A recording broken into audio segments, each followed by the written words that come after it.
ஒரு 34,00,000 பேர் இந்த வீடியோவை பார்த்துருந்தீங்க. என்னோட சேனலில் ஒரு பெரிய ஹிட்டு கொடுத்த ரெசிபினா இந்த ஆஃப்ரிக்கன் ஃபூஃபு ரெசிபி தான். இப்போ தான் சேனலில் செக் பண்ணி பார்த்தேன். அந்த வீடியோவில் 3.4 மில்லியன் வியூஸ் போயிருந்துச்சு. நிறைய பேர் நல்ல விதமாகவும் கமெண்ட் பண்ணியிருந்தீங்க, ஒரு சில பேர் தப்பாகவும் கமெண்ட் பண்ணியிருந்தீங்க. எப்போவுமே ஒரு விஷயத்தை பண்ணும்போது அதை நல்லது சொல்கிறதுக்கு நிறைய பேர் வருவாங்க, அதே மாதிரி கெட்டது சொல்கிறதுக்கு அதை விட நிறைய பேர் வருவாங்க. எப்போவுமே நம்ம நல்ல விஷயங்களை மட்டும்தான் எடுத்துக்கணும். கெட்ட விஷயத்தை கண்டும் காணாமல் கேட்டும் கேட்காம போயிடணும். எப்போவுமே இந்த கெட்ட விஷயங்களை பெருசாகவே எடுக்கவே கூடாது. ஒரு சிஸ்டர் கேட்டிருந்தாங்க, நானும் யூடியூப் சேனல் வச்சுருக்கேன், நிறைய வீடியோஸ் போடுறேன், ஆனால் வியூஸே போக மாட்டேங்குது, உங்கள் சேனல்லலாம் வியூஸ் போகுது, அதுக்கு என்ன பண்ணீங்க அப்படின்னு கேட்டிருந்தாங்க.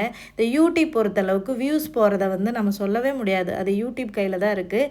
நம்ம உழைப்பை போட்டுக்கிட்டே இருக்கணும், வீடியோஸ் போட்டுக்கிட்டே இருக்கணும். ஆனால் என்றைக்காவது ஒரு நாள் அந்த உழைப்பு நமக்கு கை கொடுக்கும். அதனால் மனம் தளராமல், வியூஸ் போகலேன்னு கவலைப்படாமல் தொடர்ந்து உங்களோட உழைப்பை போடுங்க. அந்த உழைப்புக்கான ஊதியம் கண்டிப்பாக ஒரு நாள் கிடைக்கும்.